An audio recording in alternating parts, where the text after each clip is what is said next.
All right. So here's some of the things, really briefly, that we looked at last week. Just to kind of recap and rehash. Some of them came from you, some from me. But we looked at in chapter 2 and verse 24 that one of the things Solomon says that we need to do to live well and be happy in our lives under the sun is to enjoy what you do have, be content with what you do have. If you got a lot, what do you need to do? Enjoy it, share it if you have a little. It doesn't matter where you are in that. Our job, our mission is to enjoy what you do have. Chapter 3, verses 1 through 8, a really um, famous, I guess is the right word, part of Scripture, especially when you think of Ecclesiastes, a time for this, a time for that.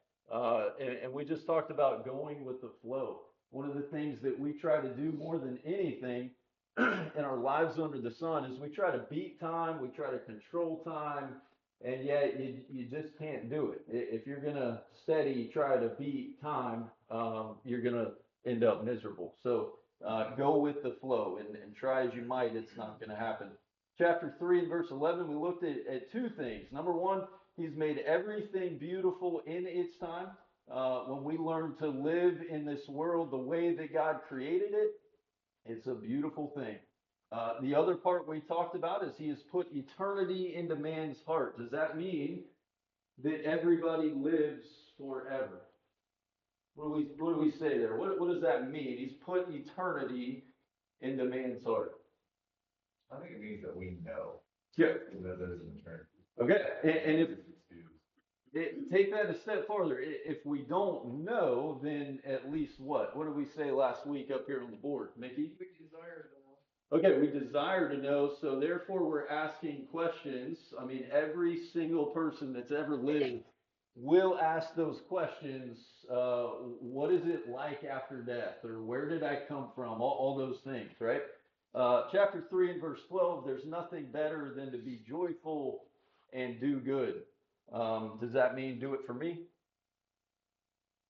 Not about me. Okay, it's not about me. It's about everyone else. So Solomon found himself in a position where he did and he did and he did all for himself, and it ended up empty and meaningless. So, anything else from last week that you want to bring up before we roll into verse 16 is where we left off? We good, Jesse? One thing that stuck out to me from last week is that I thought about this class multiple times throughout the week is that whole concept of verse 24 in chapter 2 that his soul should enjoy the good of his labor. Like this is a theme that I see repeated throughout of a man or woman enjoying the fruit of their labor. And Amber and I were talking about this a little bit. One of the preachers that we had heard up in Montana last year had said the Christian should be the hardest working person in the room. Yeah. It just stuck out to me like that God has given us this gift of the ability to work. I mean, in the New Testament, it says you don't work, you don't eat. Yeah. And that there should be a sense of like taking satisfaction from a hard day's work and laying your head down on the pillow, knowing that you gave it your all. Yeah, very good. Yeah, and that's a really important piece. I think I asked the question last week. If we're striving or if we're trying to obtain a thing and we're working so hard at that's my only purpose, that's going to leave us empty. But does that mean that we don't work hard for more or try to strive for more? No, right? So I think that's a really important point that, I mean, that's one of the things that should characterize us, that whatever it is, whatever you do, I'm the kind of person that's working hard at it. Is that attractive when people see that? Yeah. Yeah, I mean, that's a really good character trait. Sharon?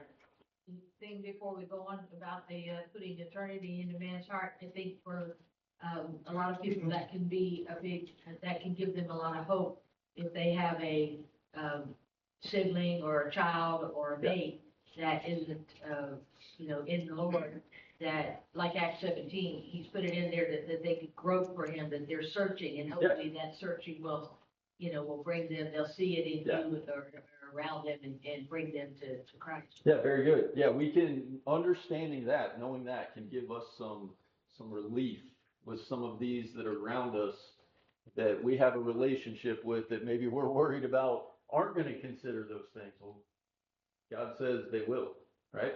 What else? Anything else? The opposite of that, I don't know if it's the agnostic or the atheist, it's the person who says, no, when you're dead, like Roper. Mm-hmm.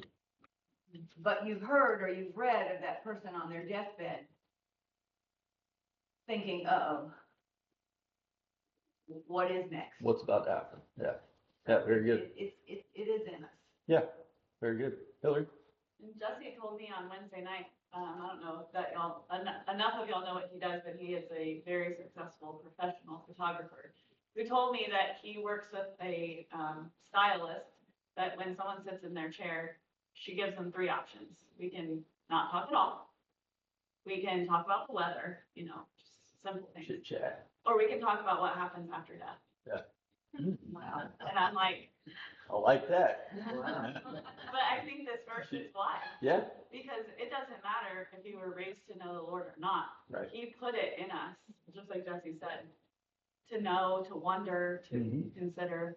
Yeah, and I mean, taking that a step farther, we that are parents or have little ones, I don't know, I'm super thankful that I had a lot of questions answered along the way, and I didn't reach this point of adulthood where all of a sudden I'm seeking or trying to find, right? That certainly helps. So, all right, let's look at verse 16 as we continue here in chapter 3.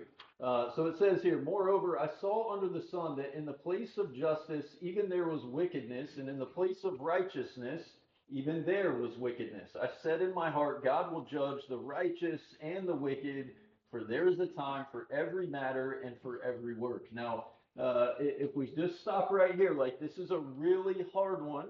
And me, in my mind, if you read this ahead, in my mind, I went immediately to Job, because one of the things that Solomon says here that you're going to find in your life under the sun is that in a place where righteousness and justice should be, what might you see? What is wickedness? Okay, evil, bad things, right? And so we know that to be true. And what is our reaction to that? Like right now, what is your reaction to that when stuff like that happens? Does it make you happy? No, not at all, right? And so it's going to upset us. And so it's not something that's super easy for us to understand. I thought of Job because I mean, if you read the story of Job, you know that it wasn't easy for him to understand. And yet, when you look at Job, what kind of guy are we told he is in Job 1 and verse 1? He's righteous, he's blameless, he's upright, and then you have all of this stuff that starts to happen. So, what was fair, or what was right, or what was just about anything that happened to Job? Nothing, absolutely nothing. And yet, if we get away from Job here real quick, like if I go to the place of justice, let's take the court of law. I go to the court of law. What do I expect to find in the court of law? Justice and righteousness. But is that always the way that it shakes out? And maybe not righteousness, fairness would be the better word, okay? But that's not always the way it shakes out. I think that all of us can call to our minds a case, perhaps, where someone was wrongly accused. And on the flip side, we can call to our minds a case where someone was guilty as all get out, and yet what? They walk right out of the room. A free person, right? And so every single one of us can do that. And so in either situation, it's not fair, it's not just. There always will be, there always has been, there always will be wickedness sometimes in the place where you deem righteousness and justice should be. Now you tell me, how does it help our lives here under the sun to know that? Yeah. The more bad things that happen around you, or the more that you see, it can kind of, at least for me, like feel like it snowballs. And like, man, there's just like nothing good. Okay. Just understanding like there's always that is like that just it is. Yeah. And so it kind of is a little bit more relieving knowing like Okay, so be that way, it's not just like everything's getting worse and worse. It's just like, it's there. Yeah, so when y'all get frustrated or you get maybe upset over a situation, are you the kind of person that wants to fix it? Okay, typically we are those kind of people. And I think the learn here is that when it comes to this, what always has been and what always will be, guess who's not going to be the one that goes in and weeds out all the wickedness that is in a place of righteousness and justice? Guess who it's not going to be? It's not going to be me. And try as I might, that's not going to happen. You can go for it if you want. It sounds like a good cause. It sounds like a good thing. But where is that going to leave you to chase after something like this? The minute I weed it out, guess what's coming in right behind it? One more thing, right? It never ends. Does that sound like striving after the wind, right? So what he's saying here is if you want to be happy right now, we need to recognize, like Andrew said, this stuff happens. And so rather than say in my heart, I'm going to go fix this thing, I'm going to weed out everything wrong in the place that is right, what I need to say instead is what Solomon said. God's going to judge it. God's going to take care of it. And in the end, he's going to be the one that figures that all out. Now, is that a New Testament concept as well, as it relates to the church? Okay, what are you thinking of? What parable did Jesus tell?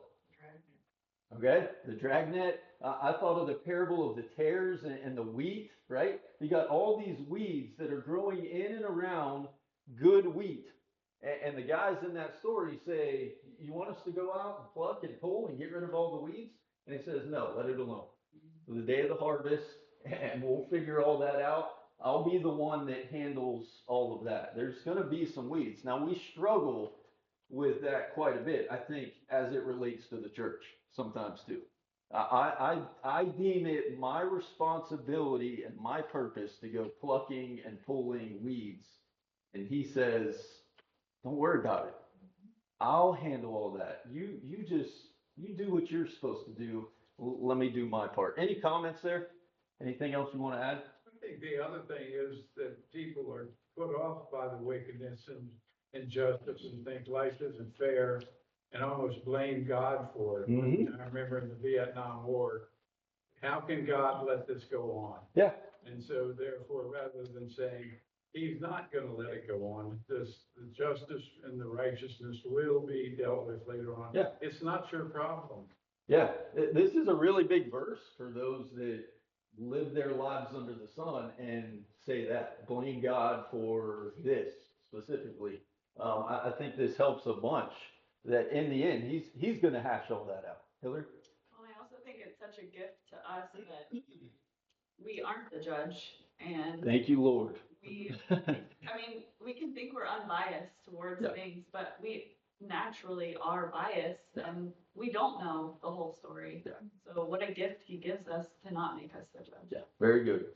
Jen, Good. one question there. Sure. Because like, I feel like that in some ways, this could be taken as complete passivity. Mm-hmm. And I don't think that's what we're called to either. Mm-mm.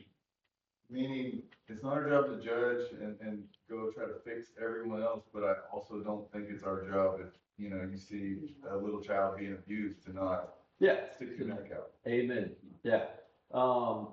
Listen, I can't even fix all the problems in my own house sometimes, right? But I'm going to try, and I'm going to have a heart for certain things that I know that I would be good at helping with this or maybe making it better. But to say that we're ever going to reach the point where all is right in the world and you got the beauty pageant's wish, we got world peace that abounds, right?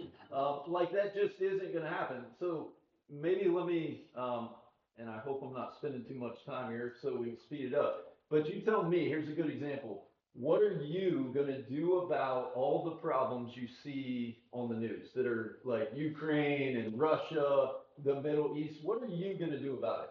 Pray. Okay, pray. But like literally, what are you going to do about it? There's nothing you can do. We've had, Trump is the 46th president? Is that right? 47th, my bad. We've had 47 presidents. Have there been wars during most of them? Yeah, so even they can't do a whole lot about it. If anyone had the answers, we would have world peace and all would be right in the world. But yeah, you're right, Jesse. I mean, there are times where I do need to insert myself, right? Mary Lee, you about to say something? Same kind of line, just that I think as we grow as human beings, we understand that we have different powers and strengths within us to be able to stop situations or make those better decisions.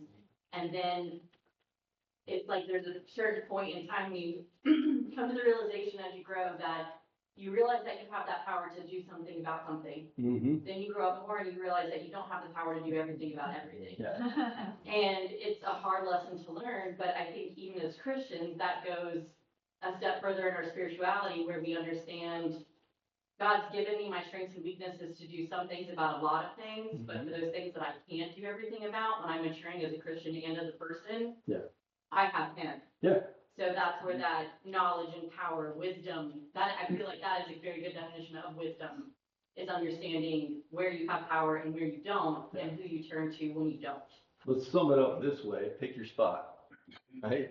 And pick your spots and choose wisely and all that. Look at verse 18. I said in my heart with regard to the children of man that God is testing them, that they may see that they themselves are but beasts.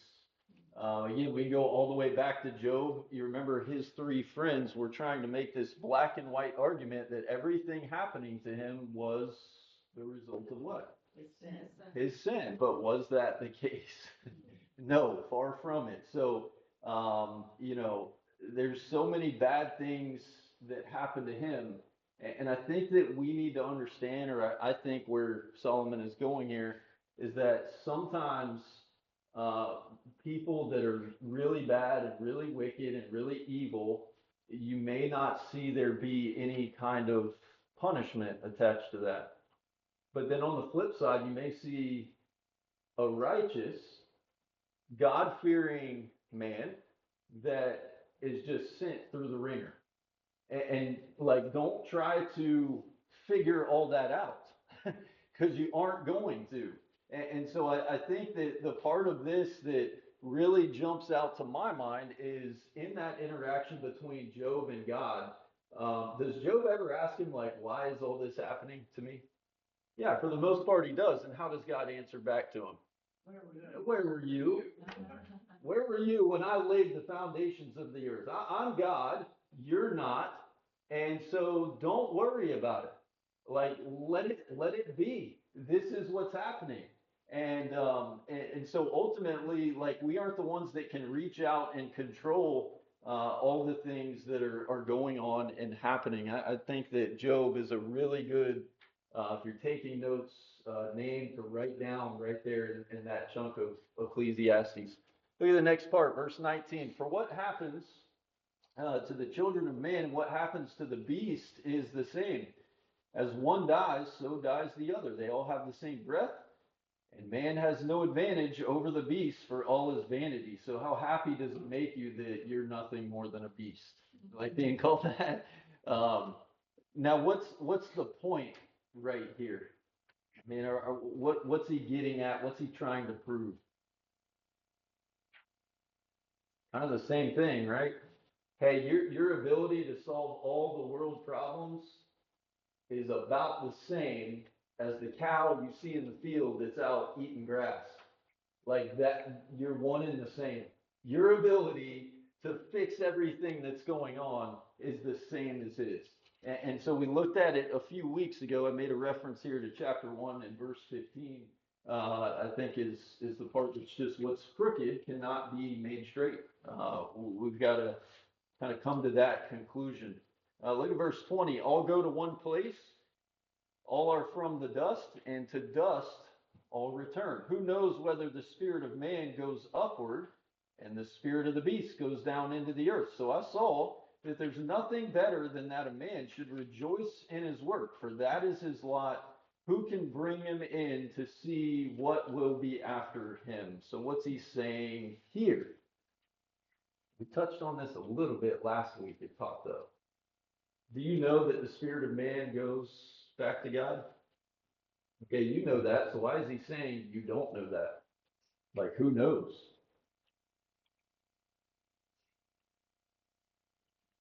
see it. Hey, you can't see it. And hey, you want, Jesse, can you take a picture of that?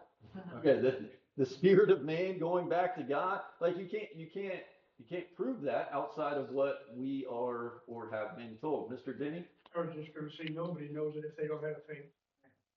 That's right. Yeah, and that's the word that we fell back onto last week when we talked about this. But here's the deal: you're gonna eat and you're gonna drink and you're gonna live and you're gonna die.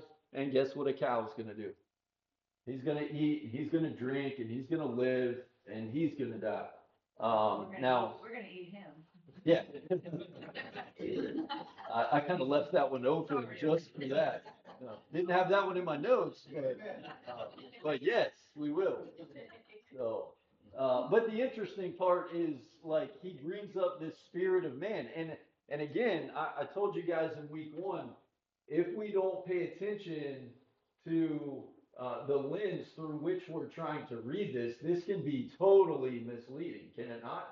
So I do want you to see, maybe this is a good place to take note of a little bit later in chapter 12 and verse 7, that Solomon does kind of blow up that argument, you know, should someone come to you and say something about that, he talks about the spirit returning back to the very God who gave it. But ultimately, because I'm nothing more than that, I understand like this whole section. I'm not going to fix all the world problems. Okay. So what should I do? What can I do? Rejoice in my work. That's my lot. Rejoice in what's here. Because even if I die, I'm not coming back to see anything that comes after. Who's going to see what is going to come after him? We talked a little bit about that in regards to leaving stuff to your kids. I think that was 2 weeks ago, Mary Lee. This is kind of. I see you laughing over here. It's a fun So, story. yeah. So we took the girls to the FFA hog show the other day, and we went through the process of how the animals get sold and then they're processed. And Evelyn came to me a couple of days later and asked me what happens to our souls when we die. And I didn't know the connection at the time, but I was sitting there and I explained to her that our souls go to heaven to be with God, if that's where we're meant to go, and that our bodies go to the earth. Yeah. And she said, but aren't they connected? Like, aren't they, Mom, they're together? And I said, they are together, but not after we die. Yeah. And she said, well, what about the pigs? And I said, the pigs. And she goes, yeah, what happened to the pigs?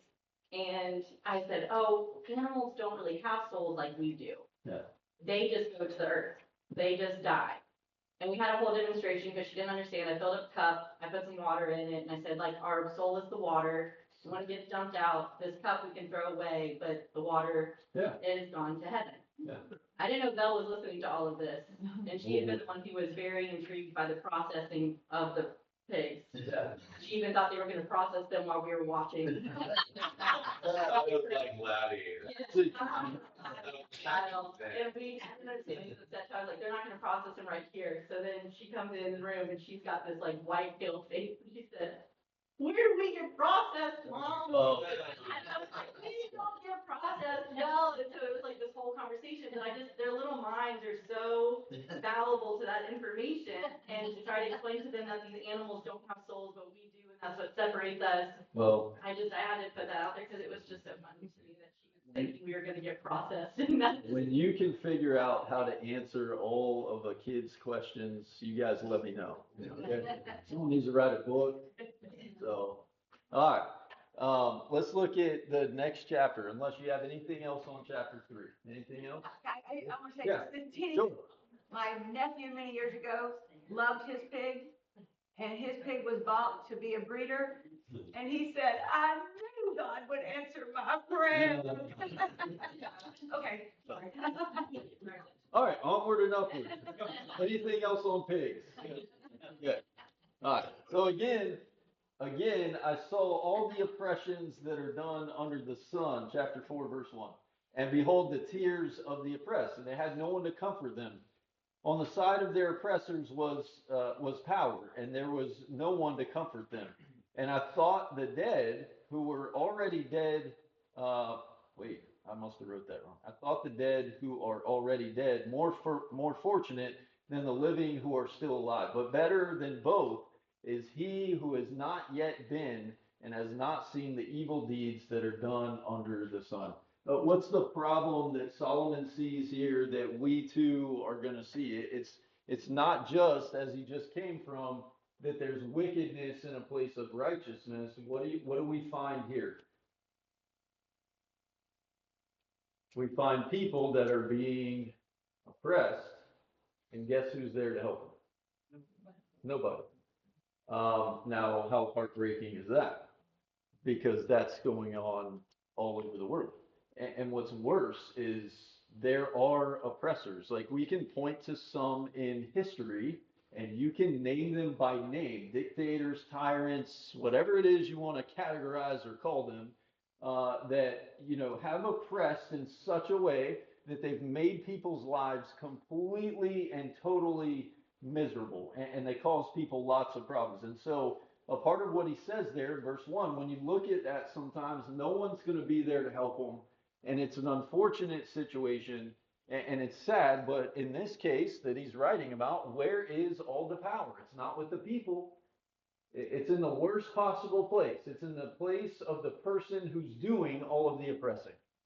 And there's nothing that you can really do about that. So what he says then in all of this, it's such a sad situation, so sad that in fact, when I see it, I envy the people that were dead, that aren't having to experience it.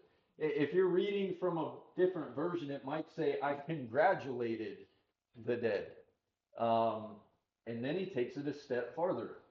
Much better are those that have never even been born into this. Like that's rough to read. That's really tough. But again, it's one of those situations like, I don't know, we've sent food, we've sent money, but does it ever completely solve the problem of whatever it is that people are going through? No. And so, again, this is one of those things, not that it's, to go back to what Jesse said earlier, not that it's empty or meaningless for us to help in that, but if, like, I set my mind on doing this thing, guess where it's going to leave you? It's not a good spot, right? I can help and I can help people, but it's going to end up in a place where it becomes very challenging. The minute I figure that out, there's more right behind it. Look at verse 4. Then I saw that all toil and all skill in work came from a man's envy of his neighbor. This also is vanity and striving after the wind. So this part's interesting. I assume he's talking about a guy that, by his own skill and by his own work ethic, has accomplished some things, and he's kind of a big deal. And through his work and through his skill, while he's accomplished things, here's the other man, his neighbor, who envies him, who hates him. Because why? He's doing well. He's too good, right? We see this in sports all the time. Like sometimes the best athletes in the entire world are also the most hated ones, right? You know stories about that? Or you could say, I don't know, real life in our news right now, and I know it's because of some things that are going on, but Elon Musk, right? I mean, is there anyone in here that wouldn't say he's a skilled, hardworking man? And he's achieved, and he's built, and he's done things that I wouldn't even know where to start. And yet, what's happening, right? So I think that we see that quite a bit. But then on the flip side, look at verse 5. The fool folds his hand and eats his own flesh. So if I don't want to be that guy, let me come up with this solution and do nothing. And what's going to happen in that place? What does it mean he eats his own flesh? What's that? Self-destruct. Okay, self-destruction, right? Like I become nothing. I accomplish nothing. All for what? For nothing. So what is better? Look at verse 6. Better is a handful of quietness than 2 hands full of toil and striving after the wind. So what is better than all of that. Peace, quiet, enjoying what you have, hardworking, doing what you're gonna do rather than all these other. Mr. Diddy? There's no cliche that says it'd be better to be quiet and let people think you're a fool than to speak and remove all doubt. I need that one. Maybe, you need to say that one in your. Ready for you. You won't get any comments, Jed. if you- Let's- No, I think that, again, this brings about a really important question. I mean, in this life under the sun, who's gonna be the most happy? The guy that does nothing, the guy that does too much, or the one that just maintains a quiet life, that obtains, that works hard, that is skilled, and he enjoys the very thing that he does have, right? I think that's the idea he's getting at here, most especially with where we go next. Because again, verse 7, I saw vanity under the sun. One person who has no other, either son or brother, yet there's no end to all of his toil. And his eyes are never satisfied with riches, so that he never asks, for whom am I toiling and depriving myself of pleasure? This also is vanity and an unhappy business. Like, what is the point of working so hard and achieving so hard for you if what? Yeah, if you have no one to share it with, right? And then you have these really famous next few lines here, where he's going to break this down even more. Now, what would be really nice, like if I could go out and achieve and do on my own and be satisfied and enjoy all that I do on my own and by myself. That's not the way that God made this thing work, right? Um, that's just not it. So here's the other part. Two are better than one because they have a good reward for their toil. For if they fall, one will lift up his fellow.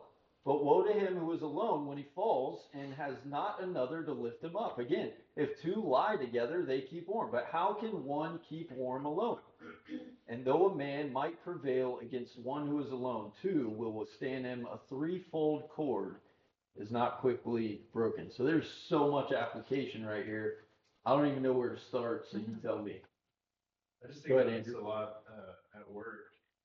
I get patients that have a lot of things going on, and like they might have their spouse come with them, or they have a friend that they rely on, and I'm like, man, like, can you imagine not having anyone to support? Either you support or they support you. Yeah. Like just seeing that, like you can't use your arm, you can't walk, and all of a sudden you have to rely on that other person. Yeah. And then, like I have a patient right now, just had back surgery. Her husband's taking care of her. He needs to get his shoulder surgery. So when she gets better, she's going to take care of him, and then she has to have his shoulder surgery again. So he's going to take care of her again. So it's just like amazing how you need that other person. Yeah. Well, you need them because, like, is that going to happen to every single one of us? Every single one of us is going to fall. Every single one of us is going to be attacked. And where are you going to be if you're on your own and by yourself? It's not going to be good, right, Mr. Denny? Is there really anybody in here that doesn't know those are the words of the marriage ceremony? What's that? Is there anyone who really doesn't know that those are the words of a marriage ceremony? Yeah, that's right. Yeah. I mean, The value of going there? yeah, and this ties all the way back to Adam and Eve. What was the very first problem right after God created, and this is good and that is good, but then what? Not good for man to be alone, right? I was doing some reading on this, actually used it in the podcast this week, but they say that loneliness is more dangerous than smoking a pack of cigarettes every single day. How's that? You never think about that. But that is the power of people. We talked about 2 years ago that word koinonia. Like it's for real. And that should be everything that we are. So yeah, I mean, if you feel like you can go at it alone, you go for it. You tell us where you end up. And maybe we have those experiences where I go at it alone and I see and can reflect on where I've ended up. All right, last section here. Verse 13, better was a poor and wise youth than an old and foolish king who no longer knew how to take advice. So I think this part we've looked at so much, but now he's going to tap into the idea of power, which was another one of those vanities we brought up in the beginning. Now, what's interesting here, if you're an old king, what do you have? You've been king for a long time. Tell me, what are some things that you likely have as king? You got some money, got some assets, probably some wisdom through many experiences. A lot of people waiting on you. A lot of people waiting on you. But here's the problem, right? If you no longer know how to take advice, then better is the young, wise, poor lad, right? And so what he says here really just compares two opposites. This is if we had time, or maybe if y'all want to spend some time here, how big of a lesson is that? Not being able to take advice from people. You've seen people that are good at that, but here's what we see more is what? People that are bad at that. I say something to you and trying to correct you, and you lose your mind, right? I don't want to hear it. What you have to say does not apply to me, right? So many avenues through which we could go with that. But I think the thing here is like the older we get, the wiser we get. Remember we talked about how with knowledge comes sorrow, comes some grief, and this is a part of it. Maybe we reach the point where we say, I got it all figured out, and I'm king. And the minute that you say that or feel that way, what does the Bible say? Pride comes before the fall. That's exactly what's due to happen there. Look at verse 14. Let's finish it up. For he went from prison to the throne though in his own kingdom he had been born poor. I saw all the living who move about under the sun, along with that youth who was to stand in the king's place. There was no end of all the people, all of whom he led. Yet those who come later will not rejoice in him. Surely this also is vanity and striving after the wind. I don't know if y'all read this part ahead of time. I had to read it like 15 times to try to figure out what he's talking about here. So what is he talking about? Or maybe I just intimidated you from saying anything right there. What you got? It's gonna follow you.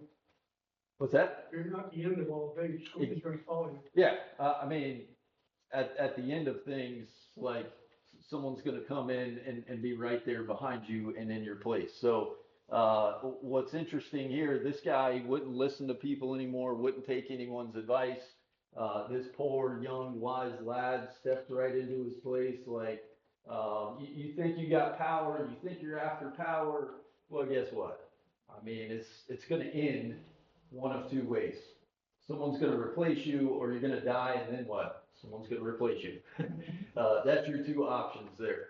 All right, so here are, I would say by the end of what we just read, we've covered already all four major vanities. So those are them, and a reminder of those up there. Anything else you want to add here real quick?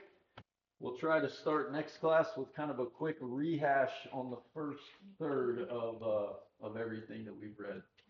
Everybody good? Thanks for being here. Appreciate your comments.